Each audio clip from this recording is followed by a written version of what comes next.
계시록. 우리가 여행을 하다 보게 되면은, 예를 들어서 어떤 산을 간다 하게 되면은 처음에는 안내판을 보고 갑니다. 근데 한참 가다 보게 되면은 이게 어떤 숲 전체를 보는 것을 놓칠 수가 있어요. 그래서 중간에 전망대 가가지고 다시 한번 전망대에서 우리가 어디까지 올라왔는가, 그리고 남은 길이 얼마인가, 그것을 가는 것이 바로 전망대입니다. 오늘은 우리가 이제 3분의 2쯤에 와 있습니다. 요한계시록에 이제 3분의 1이 남았는데, 중간 지점에서 전망대에서 다시 한번 이 요한계시록 우리가 어디까지 왔고 앞으로 어디로 가는가, 이런 잠깐 쉬는 시간을 갖도록 하겠습니다. 그래서 이것이 우리에게 좀 필요할 것 같아요. 왜냐하면 우리가 계속 부분적으로 하다 보니까 이게 어디쯤 왔는가 좀 이렇게 알기가 좀 어려운데, 오늘 하나님께서 우리에게 은혜 주시기를 원합니다. 자, 한마디로 요한계시록은 우리에게 소망을 주는 책입니다. 아멘. 그래서 부활의 소망을 주고 영생의 소망을 주고, 결코 이 요한계시록이 우리에게 어떤 두려움을 주는 그러한 책이 아니죠. 그래서 오늘 한번 대강 내용을 한번 보도록 하겠습니다. 자, 첫 번째, 요한계시록에 선입견이 있습니다. 자, 요한계시록을 읽는 사람들이 반응은 굉장히 어렵다. 사실 어려운 책입니다. 목회자들도 이렇게 설교하기가 쉽지 않은 그런 내용입니다. 더구나 신학하지 않게 되면은 어떤 뼈대가 없기 때문에 어디서 시작해서 어디서 끝날지 모릅니다. 그래서 요한계시록은 신학하지 않은 기도에서 은혜 받고 이렇게 사역하는 사람들, 신학을 안 하는 사람들, 이런 사람들은 굉장히 해석하기 어렵고, 잘못하면 이게 어떤 신비주의나 다른 이단 풍조로 가기가 쉽죠. 또 어떤 사람은 무섭다고 합니다. 왜냐하면 심판들이 나오기 때문에, 인의 심판, 나팔의 심판, 대집의 심판이니까 무시무시하거든요.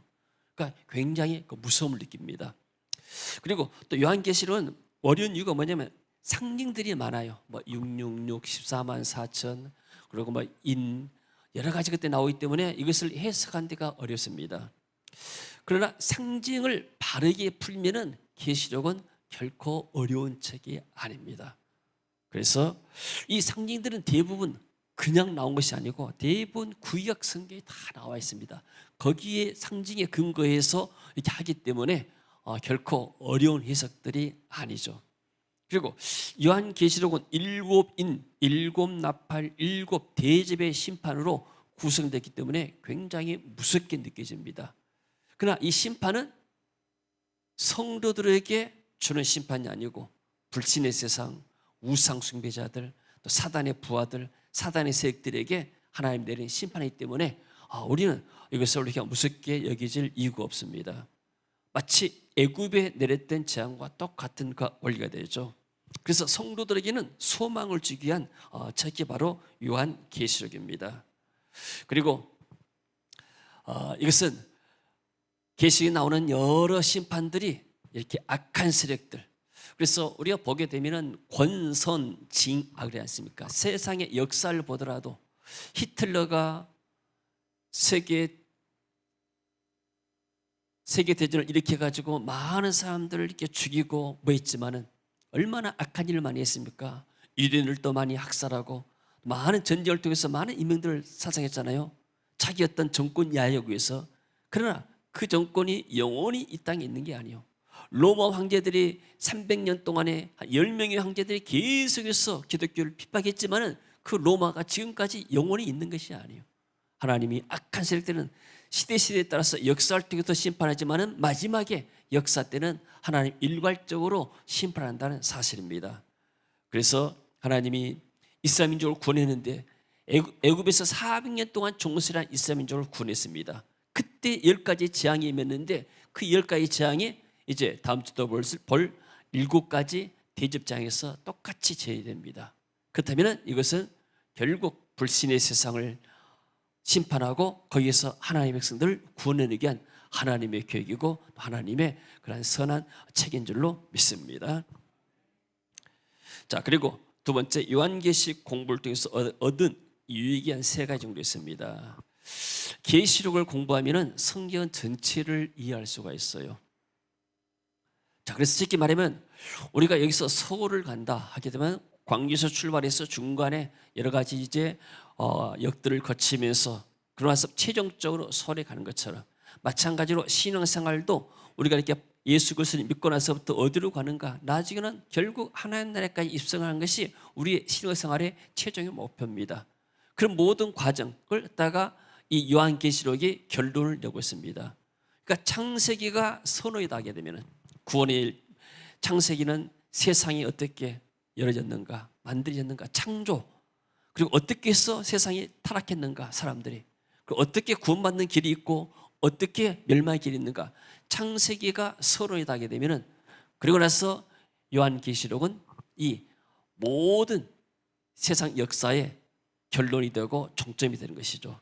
그래서 구속 드라마의 서막이고 계시록은 구속 드라마의 마지막 종막이죠. 자, 그리고요, 자, 창세기 1장, 2장 마치 샌드위치를 보게 되면은 1장, 2장이 가장 밑바닥의 시작입니다. 그리고 중간에 역사가 있고 마지막 계시록이 있게 되는, 그래서 창세기 1장과 2장, 요한계시록 21장과 22장은 비슷합니다. 볼까요? 그래서 1장에 에덴 동산이 나옵니다. 그러나 계시록에서는 새 에덴 동산이 나오고, 또 창세기에서는 생명나무와 생명수가 나오죠. 마찬가지로 새 하늘과 새 땅에서도 생명나무와 생명수가 나옵니다. 그리고 창세기에서는 그냥 창조지만은 나중에 계시록에서는 새 창조가 나오고, 그리고 하나님이 하늘과 땅을 창조하셨죠. 그러나 이제는 예수 그리스도 믿는 사람들이 마지막 날엔 새 하늘과 새 땅에 영원히 거하게 될 줄로 믿습니다. 그리고 요한계시록을 공부하면 교회와 세상 보는 눈이 열리게 됩니다. 왜 사람들이 교회를 이렇게 비방하는가? 왜 권력자들이 교회를 핍박하는가? 왜 공산주의자들이, 독재 정권들이 이 교회를 못 쓰게 만드는가? 그런 이유가 다 나옵니다. 자기가 권력을 행사하고 자기가 무엇을 행사하는데 하나님 믿는 사람들이, 하나님이 걸림돌이 되기 때문에, 그러니까 하나님을 대적하는 사람들은 근본적으로 교회를 싫어하게 돼 있고 빛을 싫어하게 됐습니다. 어둠에 속해 있기 때문에. 그래서 교회가 세상에 박해를 받을 때마다 요한계시록을 통해서 강력한 힘과 소망을 가져왔고, 또 이럴 때도 우리가 이렇게 소망을 갖게 된 것이죠. 그리고 교회가 세속화에 위험이 있을 때도 요한계시록을 통해서 큰 경고를 받습니다. 처음에 시작할 때 아시아의 소아시아의 7교회 나오잖아요. 소아시아 7교회는 전 세계 시대를 막론하고 분포해 있는 교회 유형들입니다. 7가지 유형 가운데 한두 가지에 다 속해 있습니다.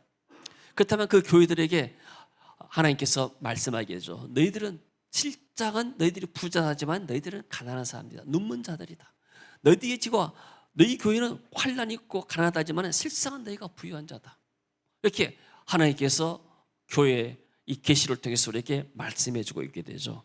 그리고 교회와 세상의 본질을 선명하게 제시함으로 성도들의 바른 역사관, 세계관을 갖게 만든 것입니다. 사진 하나 볼까요? 지난 주간에 뉴스가 하나 났어요. 어떤 뉴스냐면은 미국 LA 한인타운에 아주 유명한 스파가 있었습니다. 미국에서는 진로 큰 한국식 찜질방입니다. 여기에서 사건이 났어요. 성소수자를 반대하는 기독교 단체 중심의 시위대와 성소수자 권리를 옹호하는 시위대는 폭력을 들이면서 대립했는데, 사상자는 한 1000명쯤 모였는데 한 5명 정도 사상자 났습니다. 스파 이름이, 쉽게 말해 사우나 이름이 위스파예요. 성전환자라고 주장하는 사람이 여탕 출입을 허용했어요. 그러니까 이제 쉽게 말해 찜질방 같은 큰 사우나인데 여성들이 들어가는데 그 입구에 들어가지고 나는 여성이다. 아마 이제 옷은 여자 옷을 입었겠죠. 나 여성이다. 그러면은 캘리포니아 주법에, 쉽게 말해서 그 나라 주법에 의해서 그렇게 주장하게 되면은 자기가 성정체성을, 남성임에도 불구하고 나는 여성이다, 내 느낌이 여성이다 하면은 여성탕으로 허용을 하는 거예요. 만약에 내가 볼 때 당신은 남자다, 당신은 여탕 못 들어간다 거절하게 되잖아요. 그러면 이 스파 주인이 감옥에 가게 돼요. 세상에 이런 세상이 됐어요. 그러니까 그 스파에서는 자기가 여성이다 하니까 그냥 여탕을 집어넣었어요. 근데 이 영상은 한 여성이 미성년 아이도 많은데 그 남성은 성기를 그대로 드러낸 채 여성 구역으로 버젓이 돌아다녔다. 어떻게 남성을 여탕에 들여올 수 있는가 하고 항의했어요. 그러니까 이 스파 측은 차별금지법으로 인해서 자신을 여성이라고 주장할 경우 출입을 허용할 수밖에 없다. 그리고 다른 대도시 지역과 마찬가지로 LA 역시 성전환자들이 있다. 그중 일부는 스파를 즐겨 찾는다. 그래서 위 스파는 모든 고객의 요구를 충족하기 위해서 노력하고 있을 뿐이다. 이렇게 사람들이 발뺌을 한 거죠. 그러니까 이 사람은 자기가 남성인데 여성으로 자기가 성전환을 했다고 하는데 신체는 남자 신체예요. 그렇지만 자기가 나는 여성이다 하게 되면 여성이 쓰는 그러한 화장실할지 아니면 목욕탕할지 다 같이 가는 그러한 법이 미국에 제정되는데 문제는 뭐냐면 우리나라도 이것을 하려고 국회의원들이 하고 있단 말이에요. 일단 차별법 금지, 말은 굉장히 좋습니다. 차별을 금지하자 너무나 좋은데 그렇다면 나중에 뭐냐면은 동성애는 죄다 하게 되면은 차별은 동성애자를 차별한다 이 사람이 그런 사람 나중에 그런 법이 하게 되면 동성애 죄다 하게 되면 그런 사람들은 차별법을 위반했다 해가지고 나중에 재판받고 감옥에 와야 돼요. 이런 법이 지금 한국에서 세워지려고 그래요. 자, 이런 거 볼 때 지금 세상에 너무나 말세가 되었구나. 그러니까 이 보통 사람이 상식을 뛰어넘는 것. 창세기 1장 27절에 보니까 하나님의 형상대로 남자와 여자를 창조하시고 하나님이 남자를 창조했는데 사람들은 뭐냐면은 내 성은 내가 결정한다. 정치성이다. 이렇게 되면은 나중에는 굉장한 여러 가지 혼란의 문제들이 옵니다. 지금 미국은 남녀 공용 화장실이에요. 지난번 트럼프가 와가지고 그것을 좀 했는데 지금 다시 또 이렇게 바이든 정부 돌아가지고 모든 것을 다 이렇게 허용해 버렸습니다. 그래서 이런 거 볼 때 지금 세상에 말세가 가고 있고 그리고 이 사람들은 그뿐만 아니고 나중에는 동성애자들이 이 사람들이 어떤 면에서는 보통 사람들의 상식까지만 동성애자들을 다 이렇게 혐오하잖아요. 근데 이 사람들은 동성애자도 떳떳하게 이제 법을 만들어 가지고 자기들 합법적인 부병사를 나옵니다. 그러면 어떻게 되겠습니까? 이 세상의 모든 사람들이 하나님의 질서의 법을 어겨버리고 그리고 전부 다 이렇게 동성애끼리 살게 되면 뭐가 됐습니까? 누가 아이 낳고 누가 이렇게 후대를 키우겠습니까? 세상이 망하는 거예요. 이게 마귀는 항상 하나님의 질서에 반대하고 거역하는 것이죠. 이것이 전부 다 사단의 역사죠. 자, 로마서 1장에 보게 되면은 1장 19절에서부터 한번 봅시다. 19절만 먼저 읽어볼까요? 이는 하나님을 알만한 것이 그들 속에 보임이라 하나님께서 이를 그들에게 보이셨느니라. 불신자들도 하나님을 알 수 있는 것들이 이 세상에 존재한다고 그랬습니다. 창세로부터 그의 보이지 않은 것들 곧 그의 영원하신 능력과 신성이 그가 만드신 만물에 분명히 보여 알려진다니 그러므로 그들이 핑계치 못할 것이다. 나는 하나님이 계신 줄 몰랐어요. 핑계하지 못한다고요. 뭘 통해서요? 여러분 봄, 여름, 가을 사계절이 있고 해가 떠서 낮이 있고 밤이 있고 그리고 바닷물이 썰물과 민물이 있게 되고 이 모든 자연의 이런 질서들 이런 거 보게 되면 누가 이런 것을 만들겠습니까? 그리고 사람의 신체가 있는데 원래 사람이 이 땅에서 영원히 살도록 만들었습니다. 그런데 죄가 있어서 사람이 수명이 짧아진 거예요. 죽음이 들어온 거예요. 얼마나 신기합니까? 사람이 어렸을 때 신체를 가지고 와서 성장해가지고 한 50년, 80년, 100년 살다가 이렇게 써먹다가 육체의 장마를 썼다가 다시 또 이렇게 하나님 나라에 가는 것이 이것이 얼마나 신기합니까? 동물의 세계를 보더라도 누가 이렇게 명령하지 않고 뭐해도 자기들끼리 다 번성하고 생육하고 나가잖아요. 다 살아가는 방법이 있고요. 식물들도 때를 따라서 다 아름다운 과실을 메고 한다기 맺게 되고 이 모든 것들을 누가 했는가? 창조주 하나님이 세상을 창조하신 거예요. 아멘. 창조주 하나님께서 세상을 창조하셨다는 거죠. 그래서 이 사람들은 하나님을 알아야 되는데 하나님을 영원하지도 않고 감사하지도 않고 오히려 그 생각이 허망해 있어 미련한 마음이 얻으냐. 그러니까 하나님을 모르게 되면 마음이 미련해진 겁니다. 공부를 많이 해서 서울대학 나와서 영리한 것이 아니고 서울대학 났다 할지라도 하나님 보게 되면 그 생각 자체가 어둡습니다. 스스로 지혜있다고 뽐내죠. 그러나 이 사람은 어리석게 된다. 썩어지지 않을 영원한 하나님의 영광을 썩어질 사람과 새와 짐승과 기어다니는 동물의 모양 우상으로 바꾸었느니라. 그래서 우상 숭배한 거죠. 세상 사람들은 뭔가 우상을 만들어 놓고 섬깁니다. 형상이 아니면은 나중에 돈을 우상으로 섬기는 거예요.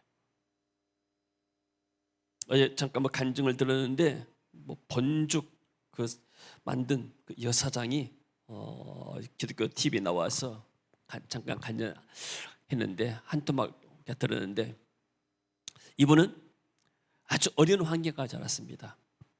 가정이 복잡하고 어려운데 그래서 상처도 많고 이 사람 생각은 뭐냐면은 이렇게 처음에 다른 이게 장사를 조그만 하는데 돈이 최고다. 돈이면 명예도 얻고 돈이면 권력도 얻을 수가 있겠다. 돈을 최고로 여겼던 겁니다. 그리고 하나님 믿기 때문에 하나님은 내 출세를 도와주는 분, 나를 돕는 분 이런 정도로 하나님을 인식했다는 거예요.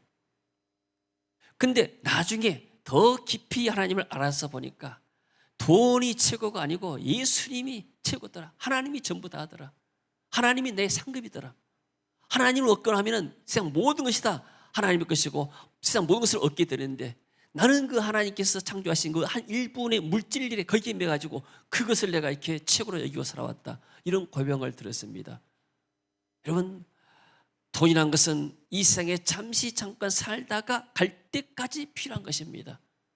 그리고 우리가 이 땅을 떠난 나는 하나도 갈 수 없죠. 그러나 세상 사람들은 돈을 우상으로 섬기게 되죠. 그러니까 우상으로 바꾸었습니다. 그래서 하나님께서 그들의 마음을 정욕대로 내어 버려두사 유기했단 말이죠. 버려뒀다. 유기는 그런 말처럼 그들의 몸을 서로 욕되게 하였으니 정욕대로 살도록 했고 이는 그들이 하나님의 진리를 거짓 것으로 바꾸고 피조물을 저물주보다 더 경배하고 섬김이라. 주는 곧 영원히 찬송할시로다. 성경 역사에 보게 되면 바빌론의 느부갓네살이라는 사람이 나옵니다. 이 사람이 자기 신상을 한 30m 정도의 같은 신상 만들고 금을 다 입혔습니다. 얼마나 번쩍번쩍하겠습니까? 해가 뜨고 나면 금빛이 나서 휘황찬란하니까 사람들이 감동받잖아요. 그 앞에 가서 다 절합니다. 근데 다니엘, 사드락, 메삭, 아벳느고 이 사람들은 절하지 않잖아요. 그런 느부갓네살인데 나중에 그 신상을 만들어 놓고 나서 이 사람이 들짐승처럼 지내게 됐습니다. 나중에 하나님 또 해보시겠지만은. 그리고 이 바빌론이 결국은 망한 거예요. 지금 북한이 3대에 걸쳐서 주체사상 말하고 김일성 또 김정일 우상 만들어 놓고 그 앞에 절하게 만들고 다 하잖아요. 이 정권이 어떻게 되겠는가? 우리는 역사를 통해서 뻔히 내다볼 수 있습니다. 이건 반드시 망하는 정권입니다. 이게 하나님을 대적하고 그 앞에다 절하게 되고 그리고 십계명을 바꿔가지고 김일성은 그 일가에게 그 왕조에게 거기다가 충성하라 만들어 놓고 이게 하나님을 대적한 겁니까? 그리고 교회당을 다 없애버리고 예수님의 한을 잡아 죽이고 핍박하고 이게 하나님을 대적한 것이죠. 그래서 이 때문에 하나님께서 그들을 부끄러운 욕심에 내버려 두었으니 곧 그들의 여자들도 순리대로 쓸 것을 바꾸어 영이대로 쓰며 그와 같이 남자들도 순리대로 여자 쓰기를 버리고 이 말은 무슨 말이에요? 남자는 여자와 더불어서 결혼해서 아이 낳고 생육하고 번성하고 살아있는데 그것을 영리로 거꾸로 여자가 여자 남자가 남자 서로 향하여 음욕이 불릴 듯하며 남자가 남자와 더불어 부끄러운 일을 행하고 그들의 그리 때문에 상당한 봉을 그들 자신이 받느니라. 이 말은 무슨 말? 동성애면 반드시 봉이 따른다는 말이에요. 이 땅에서도. 그래서 많은 질병들도 나타나고 그러지 않습니까? 또한 그들이 마음에 하나님 되기를 싫어하며 하나님께서 그들을 그 상실한 마음대로 내어버려서 합당하지 못하니라. 하나님 버려두은 거예요. 네 알아서 해라. 그들이 뭐예요? 불의, 추악, 탐욕, 악의가 가득한 자요. 시기, 살인, 분쟁, 사기, 악독이 가득한 자, 수고는 자. 이런 사람들이 모두 뭐 생각이 어두워지니까 속에서 나온 것들이 굉장히 많습니다. 그 번죽 사항이 어떠냐 하냐면요. 자기는 교회 다니니까 착하게 살라고 말씀대로 살라고 하는데 어렸을 때 욕을 많이 듣고 살았대요. 자기 아버지가 첩이 있고 막 그래서 그 어머니가 얼마나 욕을 많이 했는지 그런 상처가 있다는 거예요. 그러면서 사람은 의식세계가 5%고 100%다면 무의식세계가 잠재의식이 95%인데 이 잠재의식에 95% 있는 것들이 항상 뛰쳐나올란다는 거예요. 여기 그래서 항상 딴 사람을 비난하고 정죄하고 이런 것들이 자기도 모르게 나온다는 거예요. 이것을 억제하기 위해서 여러 가지로 노력을 했는데 아침에는 기도할 때는 된다는 거예요. 근데 나중에 점이 되게 되면 다시 또 사람들 비방하고 정죄하고 이런 것들이 쓴뿌리들이 나온다는 거예요. 그래서 이것을 어떻게 이럴 것인가? 내 힘으로는 할 수가 없구나. 그렇게 따랐대요. 아무리 노력해도 안 되는 거예요. 자기의 내면에 있는 것 쓴뿌리들이 언제 튀어나올지 모르니까. 그래서 내가 말을 바꾼 것이 아니라 내 마음을 바꿔야 됐구나. 그 마음의 변화가 어디서 오는가? 말씀을 통해서 오구나. 성령을 통해서 오구나. 그래가지고 말씀을 애우기 시작하고 묵상하고 중얼거리고 그리고 기도하면서 이 성령의 은혜를 사모했다고 그래요. 그러니까 아주 어느 정도 되더란 겁니다. 여러분, 사람의 마음이 어두워지게 되면은 사람이 언어를 고친다고 해서 다 고치는 게 아니에요. 그 당시는 좀 교정이 될 수 있지만 그러나 속마음에 있는 쓴뿌리들이 그대로 나오는 거예요. 눌러있다가 이게 은혜가 사라지면 나오는 거예요. 그래서 하나님의 말씀으로 성령이 충만할 때 우리 심령이 변화되게 되고 우리가 마음이 변화되게 되면 우리 언어도 바뀔 줄로 믿습니다. 자, 마지막 절 한번 봅니다. 그들은 이 같은 일 동성애도 하고 하면서 사형에 해당한다고 하나님께서 정하신 걸 알거든. 하나님은 동성애를 죽이라고 그랬습니다. 근데 뭐래요? 이 사람들은 자기들만 행할 뿐 아니라 또한 그런 일을 행하는 자를 옳다 한다고요? 법을 만든다고 말이에요. 이게 마귀가 하는 일이고, 지금 제가 이렇게 동성애는 죄다고 성기분명하지만은 만약에 차별법이 생겨서 이런 설교하게 되면 나는 감옥 가야 돼요. 그럼 어떤 목사가 얼마나 이렇게 설교를 하겠어요? 그래서 우리는 기도해야 됩니다. 이 나라는 그런 일이 없도록. 한때 국회의원들이 차별법 만들려니까 교회 단체에서 막 일어나지고 반대니까 이게 수그러들었는데 또 계속해서 이 상정되고 올라오고 있어요. 이런 정신없는 사람들이 이런 것들을 만드는 거예요. 그러면 뭐가 되는가? 나중에 이런 차별법이 생겨나면 미국같이 되는 거예요. 이게 별 싫은 일들이 다 일어나요. 세상이 완전 혼란이 와버립니다. 예를 들어서 나는 10살인데 내 정체성은 나는 어른 30살이다. 가서 술 먹고 담배 피우고 어른 행동하게 되면 누가 그거 막겠습니까? 그래서 세상이 지금 이걸 보더라도 말세가 다가왔구나 이런 생각이 들고, 또 하나는 우리가 이렇게 요한계시록의 심판을 보면서 처음에 인의 심판은 한 4분의 1 정도만 지구에 영향을 미치고, 그 다음에 나팔 심판은 그 다음에는 한 3분의 1 정도 부분적입니다. 근데 대접 마지막 심판은 전 세계적입니다. 이 말은 무슨 말이냐면 지금 우리가 이 코로나 사태는 옛날에 무슨 전염병들은 한 지역에 3분의 1이나 4분의 1 어떤 지역에 한 대륙에 국한됐습니다. 그러나 이 코로나는 지금 전 세계적으로 지금 있지 않습니까? 이런 현상을 보더라도 이제는 정말 마지막 대접의 그런 심판의 때가 되었구나. 주님 재림 때가 얼마 남지 않았구나. 이런 것도 우리가 보고 느낄 수가 있는 것입니다. 그래서 하나님께서 이 계시를 통해서 우리에게 경각심 갖게 만들고 또 미래를 대비하게 만드는 줄로 믿습니다. 자, 그다음에 요한계시록의 9절 한번 봅니다. 계시록 공부하면 세 번째, 이단과 사이비 집단의 유혹에 빠지지 않습니다.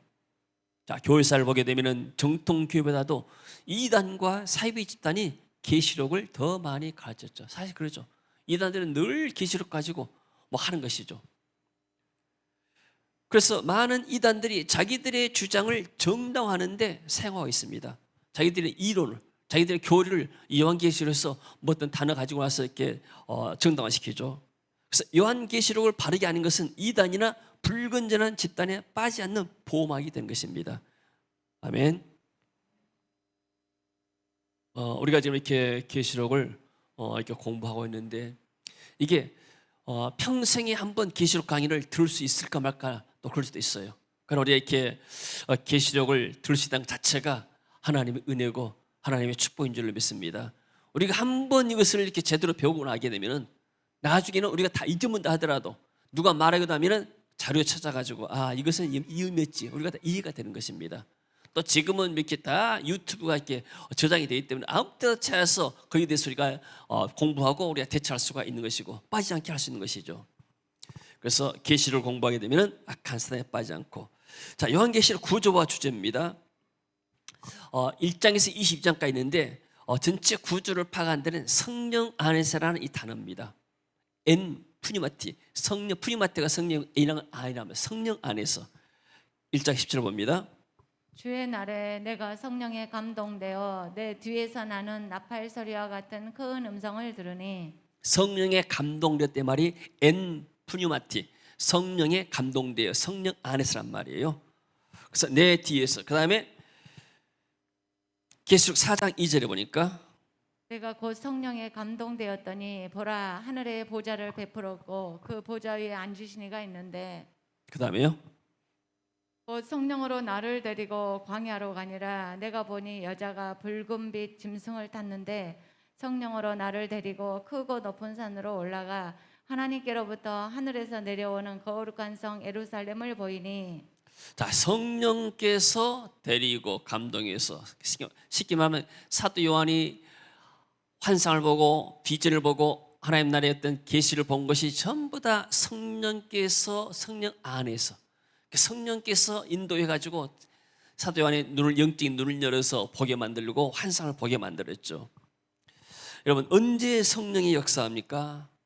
사도 바울이 계시록 1장 10절 보니까 주의 날이라 했습니다. 주의 날에. 주의 날은 올라면 주일입니다. 옛날에는 안식일 있고 그 다음에 주의 날입니다. 1장 10절만 봅니다. 앞에 있는 게 보면은 주의 날에 내가 성령에 감동되어 내 뒤에서 나는 나팔 소리와 같은 큰 음성을 들으니. 자, 초대교회 성도들은 주의 날에 모여서 예배를 드렸어요. 그러니까 주일에 모여서 예배를 드렸습니다. 주님께서 부활하신 날이고, 그러니까 우리가 주의 날, 우리 앞에 나와서 예배 드릴 때, 예배하는 날에 우리가 예배 드릴 때 성령의 감동을 받습니다. 성령께서 우리 안에 역사합니다. 그리고 또 우리가 하나님을 찬양할 때, 성령께서 역사하죠. 다윗이 찬양할 때 성령이 임해가지고 사울의 악한 영들이 떠나게 됐죠. 예배는 너무나 중요한 겁니다. 예배 통해서 우리가 성령의 감동받고, 예배를 나누게 되면 맨날 세상에 텔레비전 보게 되면 TV에서는 맨날 염려하는 거, 또 세상에 노는 것, 먹는 거, 이런 것만 하지 않습니까? 육신적인 것들. 텔레비전에서는 별로 영적인 것이 없습니다. 물론 기독교 TV에서 설교도 나오고 찬양도 나오지만은, 자, 그래서 주의 날에 우리가 하나님 나와서 예배드리고 말씀 듣는 것이, 이게 성령에 감동되고 성령에 충만한 좋은 길입니다. 하나님의 은혜 속에 들어간 것이죠. 다른 말로 보면 하나님의 은혜 받아서, 그래서 성도는 하나님의 은혜가 있어야 이 땅에서 승리하게 될 줄로 믿습니다. 그리고 우리가 복음을 전할 때도 성령이 역사하고, 말씀을 들을 때도 성령께서 내 마음에 역사한 겁니다. 저렇게 비전 스쿨을 하기 전에 필리핀 훈련 다녀와서 새벽에 기도하는데 성령께서 이렇게 말씀하셔요. 지금 많은 주의 종이 울고 있다. 그러면 기도할 때는 하나님의 음성을 들은 거예요. 성령의 감동을 받는 것이기 말이면, 감동에는 우리의 마음속으로 감동도 하고 또 음성을 들리기도 하고 말씀을 주기도 하고 여러 가지 방법들이 있는데, 그러니까 기도할 때, 예배할 때, 전도할 때, 찬송할 때, 영적인 하나님을 사모할 때 하나님 우리 심령을 감동시키시고 은혜를 주시고 역사할 줄로 믿습니다. 우리가 큰 일을 결정할 때도 마찬가지입니다. 중요한 결정할 때 그냥 우리가 생각대로 상황 보고 판단할 수도 있지만은, 그러나 우리가 하나님 앞에 기도하면서 중요한 일 할 때는 하나님 어떻게 해야 될까요? 하나님 인도해 주세요. 하나님 환경의 문을 열어주세요. 할 때 하나님께서 성령의 역사에서 우리 앞길을 여실 줄로 믿습니다. 자, 그럼 구조입니다. 자, 첫 번째 서론, 본론, 결론이 있습니다. 모든 이 소설이나 드라마나 모든 것에 서론이 있고 본론이 있고 결론이 있죠. 논문에도 서론, 본론, 결론이 있습니다. 그래서 서론은 1장에서 1절, 8절, 그 다음에 본론에 가서 4가지 환상이 나오는데, 이 4가지 환상이 본 것이 뭐냐면 성령 안에서 봤습니다. 그래서 1장 10절에서 주의 날에 성령이 감동이 되어서, 또 제2 환상에도 마찬가지로 성령이 감동함으로 성령이 날 때리고, 그래서 2환상, 3환상, 4환상이 있는데 그러고 나서 결론으로 돌아가게 되죠. 그래서 첫 번째 환상에서 그 가운데는 비전 가운데 7 초택각을 공부했죠. 두 번째 환상에서는 지금 7인 7 나팔 7 대죠. 그래서 인이라는 것은 비밀입니다. 우리 옛날 편지를 하면 딱 이게 가입을 하고 또 사인하지 않습니까? 남이 딴 사람이 못 열어보니까 봉인한다 그 말이죠. 봉인은 여러 가지 있죠. 뭐 선거하고 투표함에다 봉인한 것처럼 봉인은 비밀을 연 거. 7가지의 인의 비밀을, 심판의 비밀을 열고 나면 하나님이 나팔을 부른, 나팔은 경고입니다. 나팔의 제왕은 경고한 거예요. 자, 이런 심판이 장차 있을 것이다. 이것은 맛배기에 불과하다. 장차 하나님의 영원한 마지막에 심판이 있을 것이다. 그러고 나서 나팔을 불면서 하나님이 회개의 길을 주고, 그리고 나중에는 대접을 쏟아붓는 겁니다. 이게 마지막 대접. 마지막 대접을 쏟아볼 때는 다시는 회개의 기회가 없어요. 더 이상의 기회가 없는 겁니다. 그래서 나팔 불 때, 경고할 때 우리가 그것을 듣고 회개하면 기회가 오지만, 그러나 불신자들이 이런 나팔 재앙 가운데도 여전히 회개하지 않는 그런 경우가 많죠. 나게 되면 마지막에 이제 제3환상에서는 큰 바벨론, 바벨론은 세상을 상징합니다. 애굽을 상징하고, 애굽이 한꺼번에 장자가 죽고 그 바로와 그 군대가 홍해 바다에 다 수장된 것처럼 하나님이 마지막에 세상 바빌론을 무너뜨리고 악의 세력들을 무너뜨리고 사단의 권세를 무너뜨릴 그 날이 바로 바빌론 그 심판이죠. 그러고 나게 되면 네 번째 환상이 거룩한 성 새 예루살렘으로 가게 됩니다. 그러고 나서 결론이 나오게 되죠.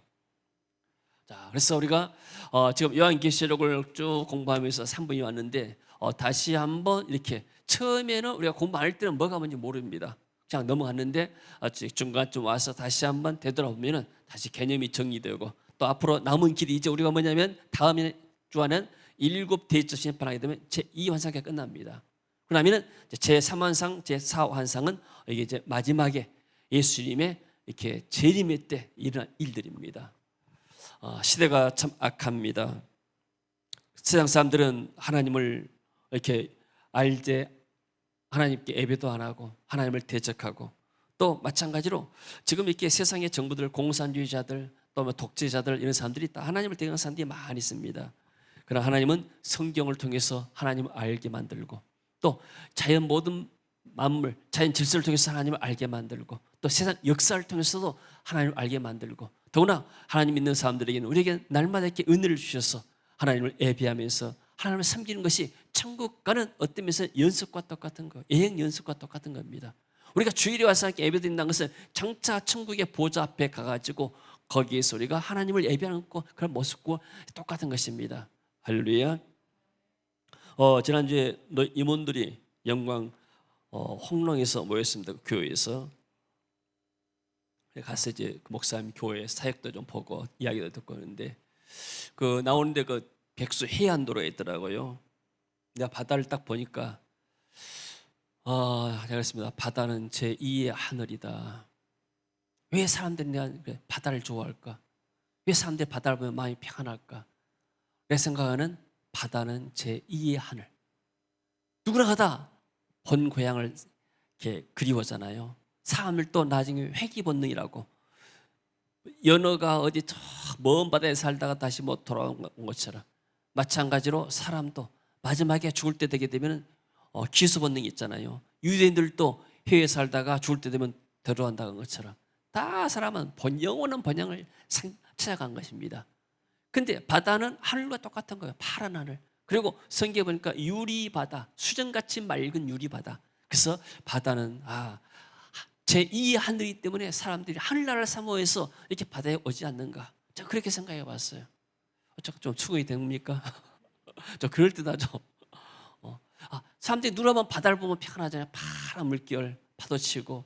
근데 이것이 사람들의 마음속에 근본적으로 하나님의 나라를 사모하는, 천국을 사모하는 마음들이 아닌가. 그 사람들이 자연의 아름다운 걸 보잖아요. 그래서 여행 가게 되면 아름다운 걸 보는 것입니다. 볼거리잖아요. 볼거리. 볼거리, 먹거리, 또 놀거리 그러는데, 왜 아름다운 것을 보려고 하는가? 보면은, 생각하면은 천국의 모형이기 때문에, 하나님이 계신 아름다운 것들, 모든 것들을 다 하나님이 지었잖아요. 그러면 사람이 만든 건축물도 마찬가지로 하나님이 거기에 하나님의 지혜를 주기 때문에 인간들이 건축물 만들죠. 지금 이렇게 지하철 2호선 공사한다 해가지고 풍암동 뭐 이렇게 또 올드가 경기장에 이렇게 세우는데, 전 그걸 지나면서도 신기한 건 뭐냐면은, 그 도로는 멀쩡히 있으면서 한쪽 칸만 막아가지고 안에서 작업을 하면, 내 생각할 때 안에 흙을 파다가 어떻게 버리는 것인가, 저기다가 이 물이 나올 것인데 물은 어떻게 처리한 것인가? 저기다가 어떻게 터널을 뚫어가지고 저기다 전기 넣고 뭐 넣고 기차를 넣고 한 거야. 얼마나 신기한지 모르겠어요. 지나가면서 높은 교각을 보게 되면 막 이렇게 육교도 많이 세워놓잖아요. 거기에 시멘트 콘크리트가 얼마나 많이 들어가요. 이야, 대한민국 참 대단한 나라다. 저기 얼마나 많은 자원들이 들어가고 돈이 얼마나 들어가는가. 참 신기하다 그런 생각 듭니다. 여러분, 하나님이 인간은 하나님의 형상대로 만들었습니다. 호랑이나 사자나 바다에 있는 뭐 이렇게 고래나 것들이 힘이 있고 뭐하지만 이것들이 창조 능력이 없는 거예요. 창조성이 없는 거예요. 우리가 사냥하기 힘드니까 사자가 우리가 이렇게 냉장고 만들어가지고 한꺼번에 일괄지로 와서 사냥해가지고 냉장고에다 보관해서 한 달 동안 먹고 살자. 우리가 심심하니까 배구 골대 만들어가지고 또 축구 골대 만들고 그래서 우리가 축구하고 놀자. 이런 아이디어가 없는 거예요. 오직 인간에게만. 그래서 인간은 사주다 힘이 없지만은 기계를 만들어서 총을 만들어서 세상을 정복하고 독수리처럼 하늘을 날 수 없지만은 비행기 만들어서 하늘을 정복합니다. 물고기처럼 바닷속에 들어갈 수 없지만은 그러나 배와 잠수함 만들어서 바다를 정복한 거. 이게 하나님의 원리입니다. 아멘. 하나님은 인간을 얼마나 아름답게 얼마나 이되게 만드는데, 근데 문제는 뭐냐면 사람들은 두 갈래입니다. 십자가를 통한 천국 가는 길이 있고 십자가를 거역하고 저 지옥의 형벌 가는 길이 있고, 그래서 이 땅에서도 하나님을 모르는 사람들은 여러 가지 재앙 가운데 고통을 받습니다. 지금도 북한은 얼마나 식량난 때문에 고통을 받습니까? 그리고 지금 이렇게 하나님 모르는 나라들은 굉장히 지금 이 코로나 때문에 너무너무 고통을 받습니다. 먹고 살 것이 없고 도덕이 기승을 부리게 되고 인심이 흉하게 되고. 그러나 지금 대한민국은 그런 가운데서도 한국 사람들은 이렇게 재난지원금도 나눠주고 또 이렇게 뭐 여러 가지 이렇게 그래도 어려운 가운데서도 한국이 돌아가고 있습니다. 하나님이 주신 축복인 줄로 믿습니다. 우리는 천국 백성이고 그리고 이 주님의 재림의 날이 얼마 남지 않았다. 이런 것들을 우리가 생각하면서 이 땅에서 우리가 무엇을 위해서 살 것인가? 하나님의 나라를 위해서 살자. 하나님 주신 비전을 위해서 살자. 이것이 오늘의 결론입니다. 할렐루야. 하나님께서 이번 주간 우리에게 승리를 줄 줄로 믿습니다. 모두가 다 성령으로 충만받고 이 약한 코로나 바이러스 이 재앙 가운데서도 승리하는 저와 여러분 되어지길 주의 이름으로 축원합니다. 기도합니다. 주님, 은혜를 감사드립니다. 우리가 요한계시를 공부하면서 또 세상을 보는 눈과 또 교회를 보는 눈이 열어지게 하심을 감사드립니다. 지금 시민은 어둡고 말세의 주말이고 또 주님의 재림의 때가 다가온 줄로 믿습니다. 우리가 더욱더 깨어 경성하게 하시고 늘 하나님의 나라를 위해서 우리가 살 수 있도록 주님 축복하여 주옵소서. 장차 우리가 하나님 나라에서 세세토록 왕노한다고 했기 때문에 이 땅에서 우리가 복음을 전하고 왕같은 제사장의 직분을 감당하면서 천국에서 영원히 주님과 더불어서 통치하는 그런 아름다운 날이 오기를 원합니다. 사랑하는 세계민교 성도들 한 사람 사람 지키시고 보호하시고 사단에 속지 않고 이 땅에서 승리하며 복음 전하는 그런 복된 삶을 누리도록 주여 축복하시고 세계 비전교회가 하나님 맡겨 귀한 사명을 감당하는 복된 교회 될 수 있도록 주여 역사하여 주옵소서. 예수님 이름으로 기도합니다. 아멘. 자, 이래서 해서